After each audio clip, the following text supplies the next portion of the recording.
Welcome, everybody. This is Hugh Massie, the chairman and founder of DNA Behavior. And I'm delighted today to be hosting another identity conversation. And I have with me Asia Kuykendall, who is the founder of ACE Financial Matters. And she is doing some excellent work there in empowering people to think and operate in a quantum way, develop mindsets around money and life. So welcome, Asia. Thank you, Hugh, for having me. So it's great to spend some time with you on topics that are dear to my heart, and I think we're on a very similar journey in trying to get people to really think beyond themselves, bigger about themselves, but also have the skills to go and do that. And part of that is having the right mindset. So why don't you just tell us a little bit about your life and career background and how you got to this place and this way of thinking? Yes. So it'll be easier for me to start with the career piece because that's pretty cut and dry. So my career is in accounting and finance. I graduated in 2007, started as an accountant, then all the way up until 2019, I spent 12 years. I worked in real estate industry as a financial analyst. I worked in the logistics industry and the media industry for iHeartMedia in San Antonio, Texas. And so laying that foundation to say I had the technical training of what financial literacy means. And so the more important part of that is my personal upbringing and my experience that brought me here. Because growing up with my mom, who was a single young adult with 2 kids, I realized that there were some financial challenges that we had experienced in real life, and she was very verbal about these challenges. And so I grew up with the money scripts that would tell us that there wasn't enough, there would always be something, and that everybody else around us, could have this wealth, and that wasn't for us. And so while I grew up with that experience, hearing that, she would always affirm to me to say, Asia, you're going to be better. You're good with saving money. You can go to school for accounting, get you a good job, and you won't have to face these same struggles. And so in hindsight, I realized I was so good with money because I was hoarding money because of those scary experiences that I heard. I didn't want that to happen to me. And so leading all, it seems like a perfect storm of situations, because I mentioned that career path from 2007 to 2019, I was making the good money. I was a single person with very little responsibilities, all the disposable income in the world. And so it all came to a head in 2017, where I had an Achilles tendon injury. I had just moved to Atlanta 2 years before. I had bought my house. And so I definitely was living the American dream at that point. At least that's what it said on paper. And so it was this Achilles tendon injury that was $5,000 out of pocket, and I didn't have the savings to pay for that. And so I had to charge it on my account, my credit card account, that had also $7,000 balance from the house. I redid the floors and the walls. And so when I did that, I had every intention of paying that original balance down, but for some reason life got in the way. I'm fresh and young in Atlanta. I'm living my best life because I deserve it and I earned it. And so once the Achilles surgery came, that's $5,000 on top of $7,000, essentially unproductive debt, because this debt's not making me any return. And so it was that moment that I felt like my job and my livelihood was threatened, because I needed to work from home because I was going to be on crutches for a while. And so it was really that perfect storm that had me reflect and ask the question, what is it that I'm missing? Because while I had the technical financial knowledge, my personal financial situation didn't reflect the goals that I had. And so the question that I asked at that moment was, what are the wealthy 1% doing that everybody else is missing? And that's what led me from 2017 up until today, 6 years later, of research, self-reflecting, number one, first and foremost, understanding my habits, beliefs, desires, because like you say in the Money Energy white paper, money is an omnipresence and it impacts every aspect of our life, whether we realize it or not. Yeah. And so wrapping it up, that's how I got here. And that's why you mentioned us being on the similar path.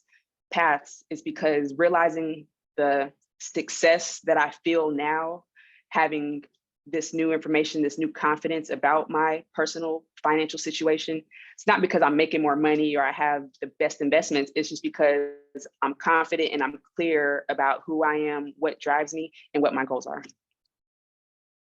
Yeah, so Asia, just to unpack that a little bit, it was, in part the money scripts that you heard when you were a child, and your mum being in a difficult situation and communicating verbally that the family didn't have enough money for everything like maybe other people did.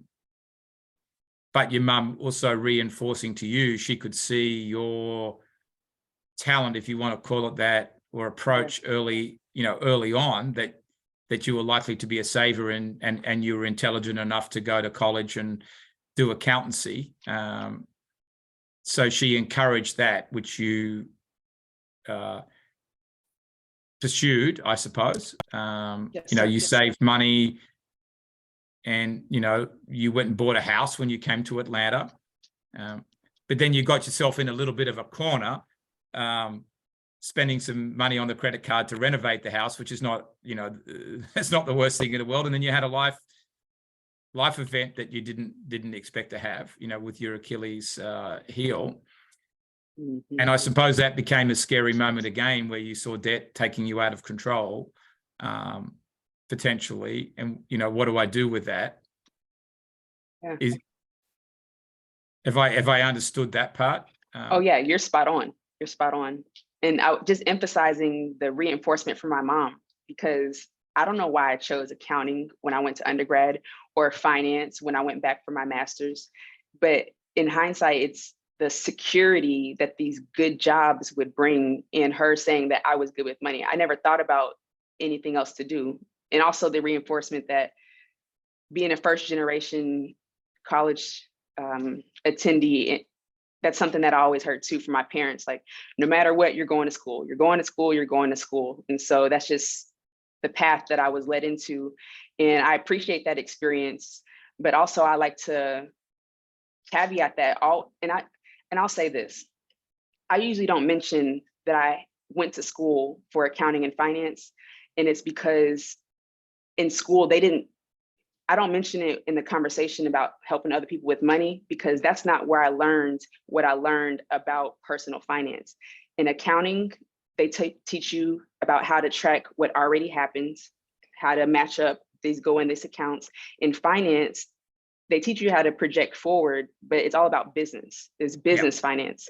There was one class in my entire education career where they mentioned personal finance. And I still had the textbook. It's a nice book. They teach you about mortgage, car loan, interest rates. They teach you the basics. But in that class, they skimmed through the chapters. We kind of touched on a couple things, but I wanted to emphasize that, because what I've learned about personal finance and economic empowerment, it's been in these last 6 years. Like, that's the majority and the most important of what I've learned is these last 6 years, not when I was in school. I think you might know I was an accountant once upon a time. Yes. You know that? Yes.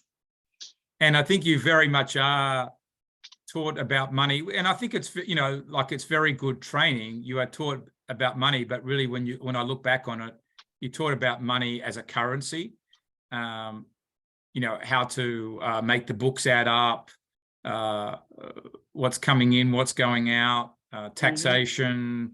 Mm-hmm. You sort of learn a framework and a structure about money, but it's very much money as a currency. What you don't learn about is the mindset about money, and that actually how you approach money as a currency is very much about your mindset. Yeah. And I think that's what you're trying to bring out here a bit, is that you had all this good training. Your mother influenced you. You went to college, and I think it's a good thing that you did accountancy. But something went on for you, perhaps like it did for me, that got you to think about money differently. Because most accountants think about money in a very linear way. and you're starting to talk about, quantum wealth and, Wow.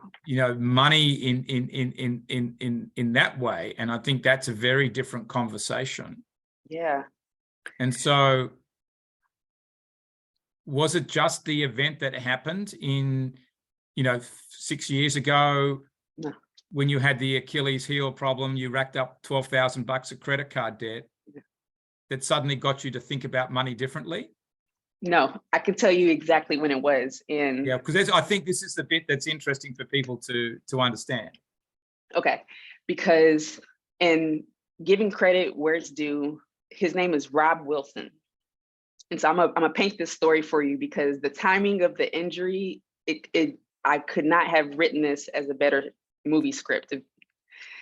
So I ruptured my Achilles, I'm playing basketball. It's the end of October. Me having a high tolerance for pain and being a little stubborn, I walked around, I didn't know it was an Achilles rupture. I thought I sprained something, pulled something. So I walked around on this injury for 4 weeks before I even went to see any professional about it. And so it was on that 4th weekend, I had signed up for this millionaire mindset conference months and months ago before the injury.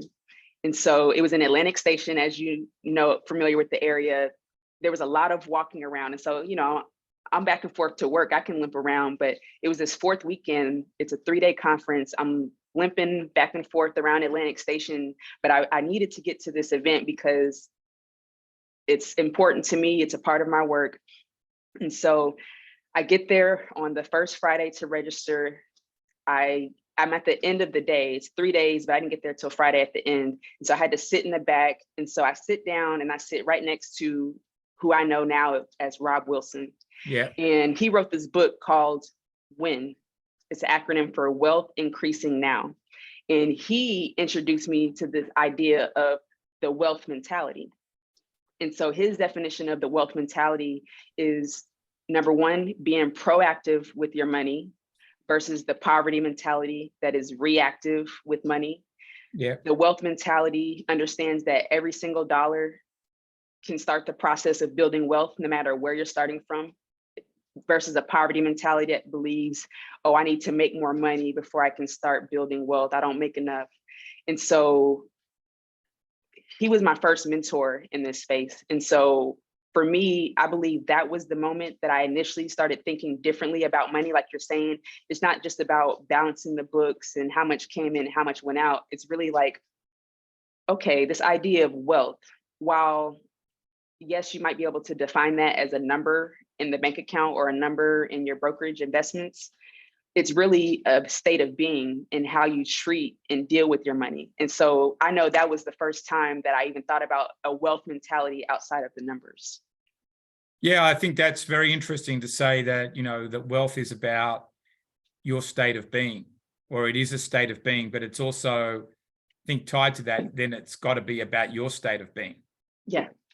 Yeah. Because only you know what feels good to you, what you want, and if what you're experiencing aligns with that.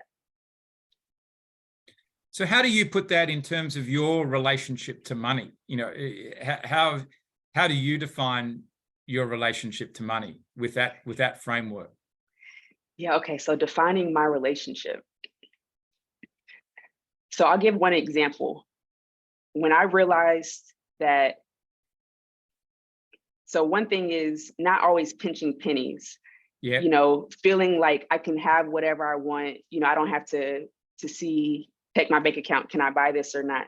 While generally I still need to check my account for certain purchases, I remember making a very intentional shift about grocery shopping.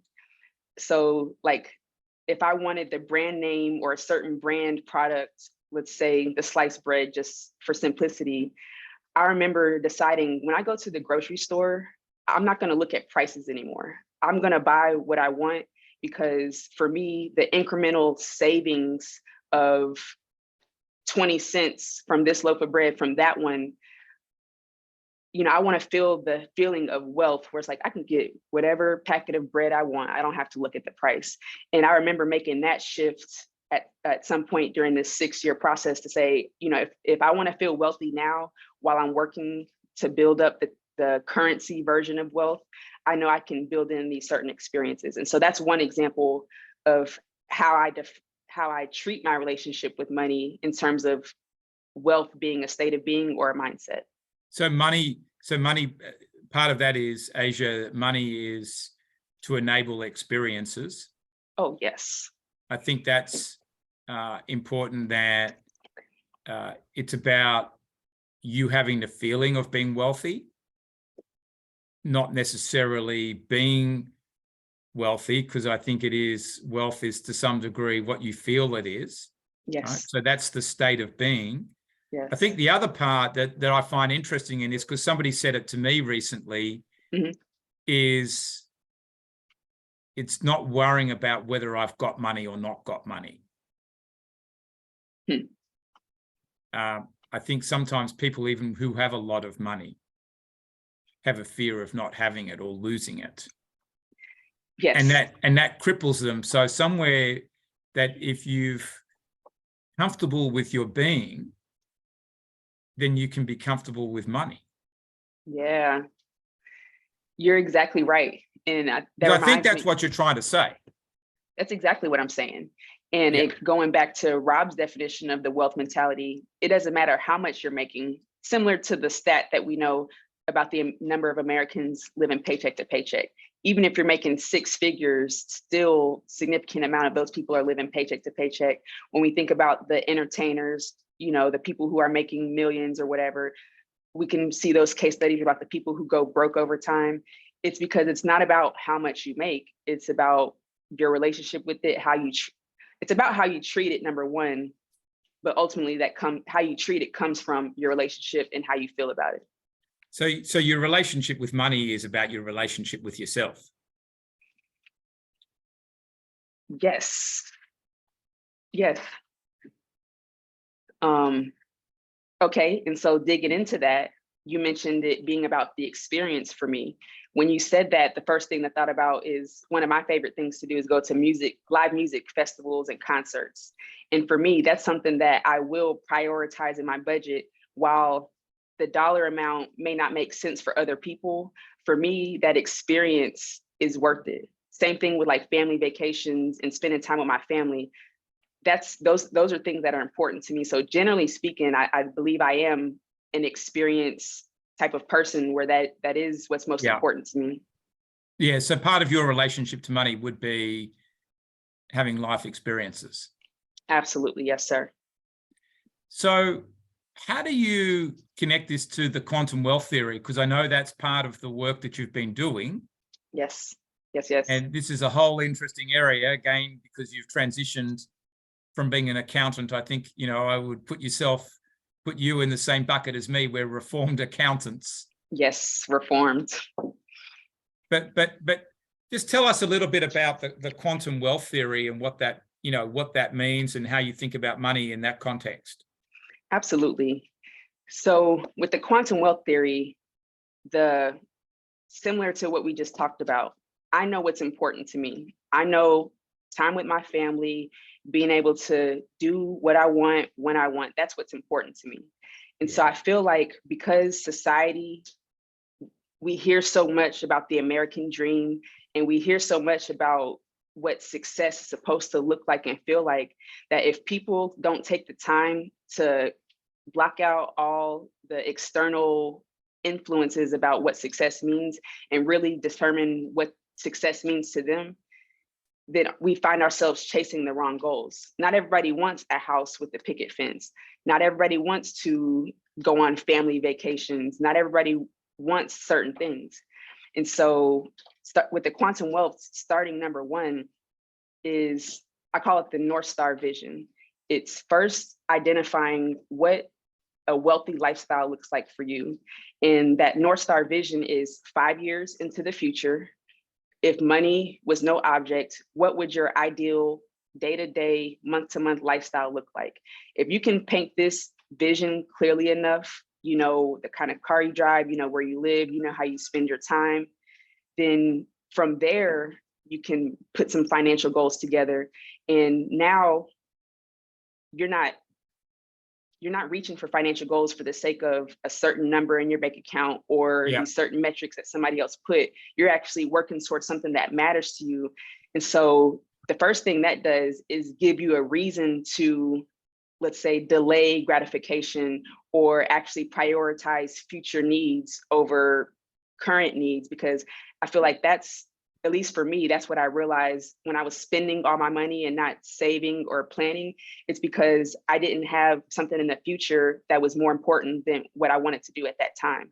And so rightfully so, when people say, it's my money, I earned it, I deserve to experience it and feel it, this is true, but this is you today. What about the same you in 5 years? Are you not going to feel that same way? And if you are, how are you setting yourself up today with your actions and your decisions to make sure that your 5-year version is happy and successful too? Sorry, the gardener just walked past my window. Can you hear it? Oh, no. Okay, that's good. Yeah, I think I agree. I agree with all of that. And I was talking to somebody about this morning, that if you start to put a number in the way, you start to limit yourself. You've automatically limited, in a way, your potential. And I think to me, Asia, if we're talking about quantum wealth, quantum living, in my language, exponential mindsets, we're removing every limitation. Yes. We can. Yes. And it is about you as an individual, not about somebody else. It's sort of, in a way, what is unlimited about you, I think. Yes. And if I can add, another part to that quantum wealth, okay, you have your unique 5-year North Star vision crystallized. But what I've also been excited to share more about is the science behind how our brain operates, the evolution that makes us want to prioritize pleasure and avoid pain, the pain of looking at my true numbers and the pleasure of buying what I want. And so between the science behind our brain and the things that make us operate in the way we do in our default program, and also the latest addition is the science of the brain-heart coherence. And I know this is something that I saw similarities in your white paper, is when we talk about motivation, like, sure, I know I want my 5-year vision, but how do I viscerally cultivate the motivation today that will have me prioritize my future needs over my immediate wants? And so specifically, at least for me, I learn best and I integrate knowledge into action best when I understand the science behind something. You can tell me wealth is a mindset, prioritize the future over the now. But if I don't understand why my brain wants the now, then it doesn't really set in. But for me, this process of learning myself, learning my habits, and the science behind that, I feel like other people can benefit as well, because it's not just some theoretical reason why my auto habits have me acting this way. It's there's scientific reasons why, and now you have some very specific tactics to help you deal with that. Yeah, I think what you're saying is, and you're like me, is there needs to be some reality to this, some Yes. scientific foundation. Otherwise, we're talking woo-woo. Yeah. And I think that what you're bringing up is, in terms of heart-brain coherence, that's now measurable. From the Heart Yes. Math Institute, that and for our listeners, the heart has 5,000 times the electromagnetic forces of the brain. Yeah. And so it seems that if we're going to live in this quantum way, it's got to come from the heart. Yes.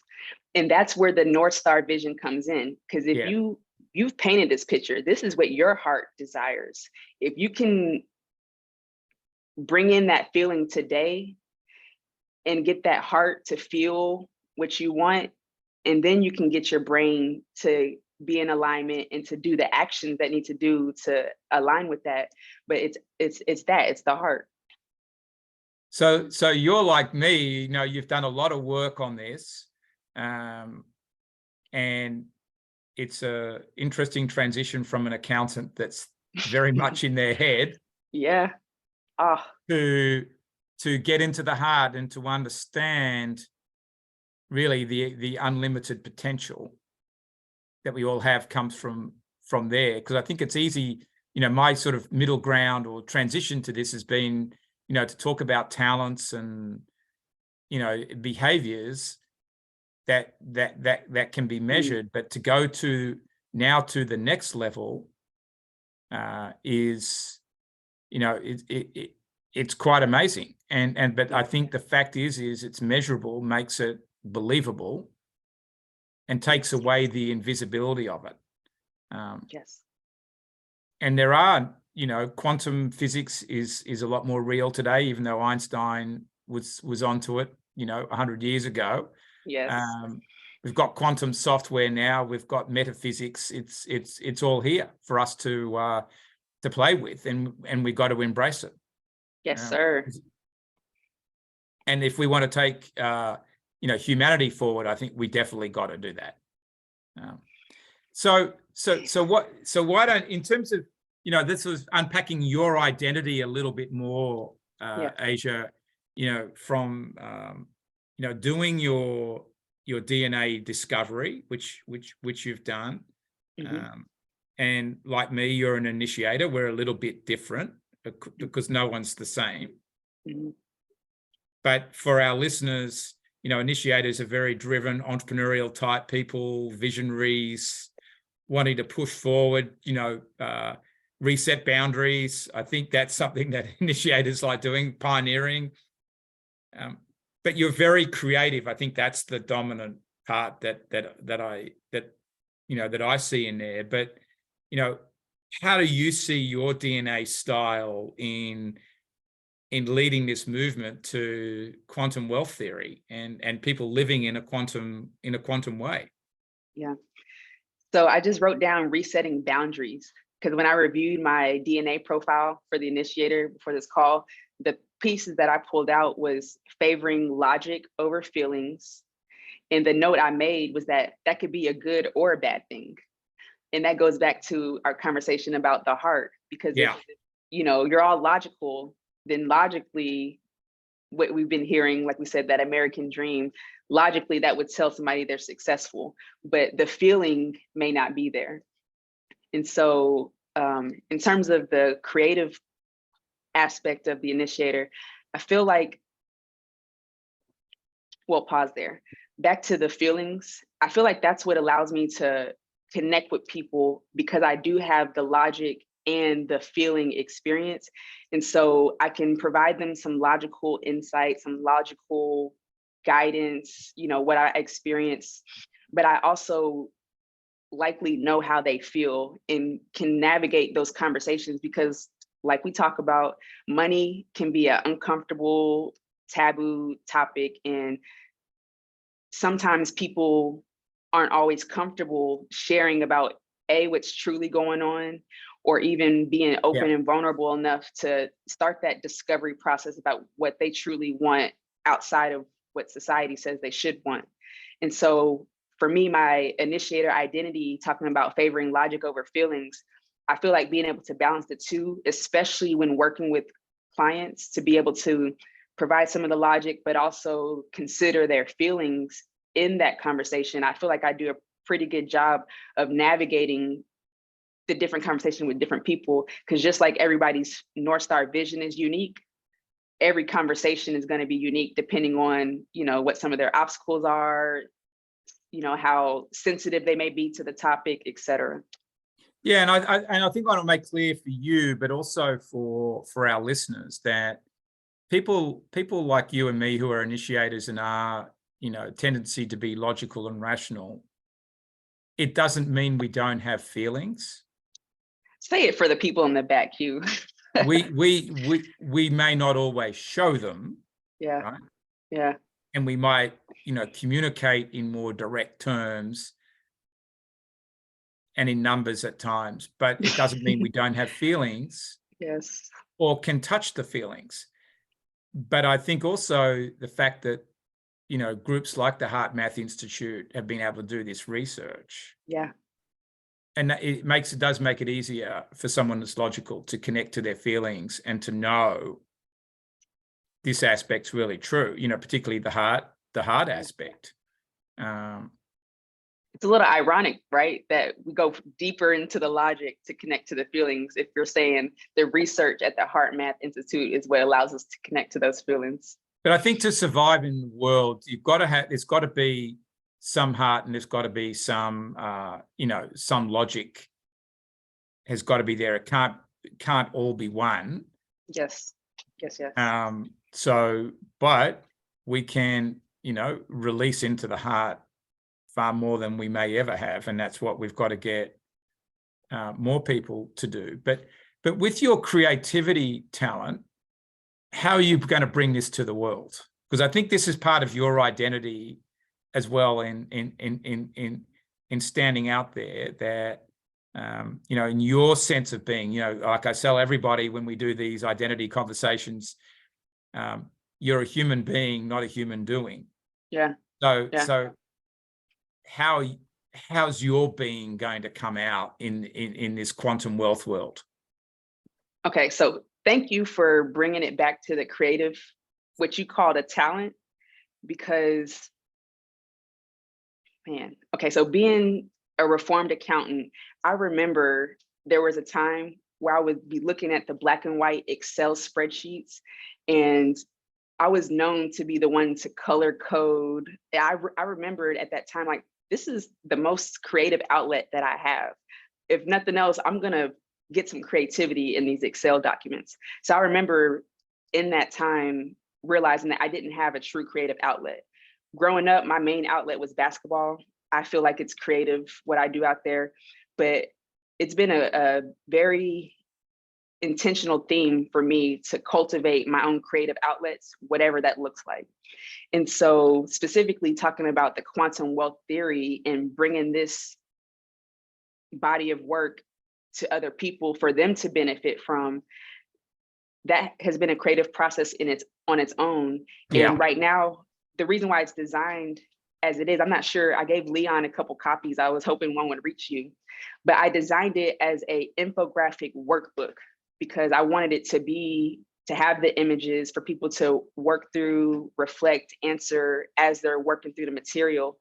And so the next step to this visual infographic workbook will be almost like an animated series, even if I just start with the whiteboard doodles where people can listen, watch, and then write.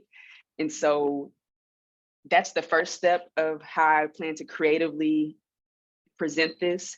And then just giving you some insight about my 5-year vision is creating a video game, because ultimately I started Ace Financial Matters to work with kids. I wanted to teach kids how to start and learn to be good with money so that they can grow up with these habits instilled from a young age. But it was through me starting that, I started my business plan with the after school program in mind. But obviously we've pivoted since then. And so working to design a program for the kids, the thought came up that, okay, we can teach kids how to be good with money, but if they go back home to the same, for possibly poverty mentality, then the work might be undone. And so I decided to write this book to present for the households, the young parents, and the places where these kids would be raised. And so starting out with the quantum wealth, it is for young adults or anybody up to really whatever age, just somebody who will be needing to build that foundation of mindset, but also a foundation of your profit model, which is the budget.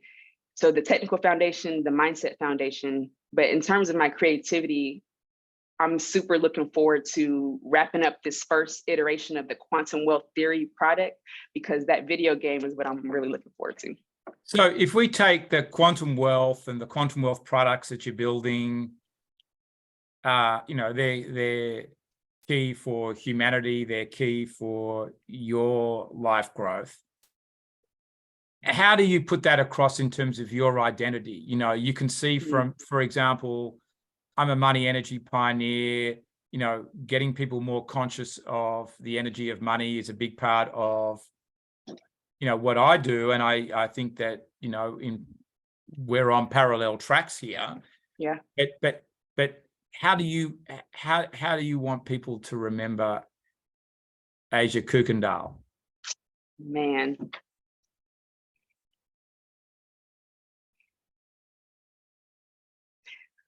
I want to be remembered as the person who, like we talked about, if people aren't comfortable, if they're shy about the money conversation, I want to be the person that people feel comfortable just divulging all their information to. I want to be the person that's the resource, whether you need the mindset support or you need some technical support, or you want to learn about a whole life insurance policy where you could be your own bank. No matter what level you are, I want to be known as the person that anybody can come to. Not saying I offer all the services, but I would at least be able to provide you some guidance and some direction for whatever point you're in. So if we said a quantum wealth guide or a quantum wealth integrator.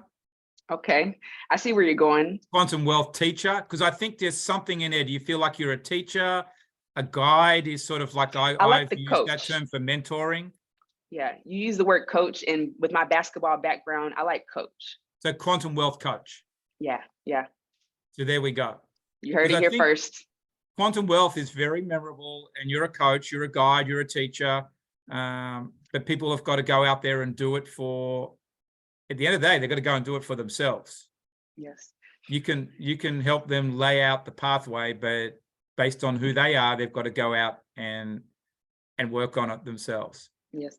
And just to tie it up one more time, you are the visionary, because the quantum wealth coach, that reminded me of the next or last stage of the quantum wealth theory is to actually license it as curriculum so that it can be for the 11th and 12th grade students. It won't be for the kids, but to license this curriculum, which will include having the trainer's guide and the student's guide, the people who are being trained to train, they're going to be the quantum wealth coaches.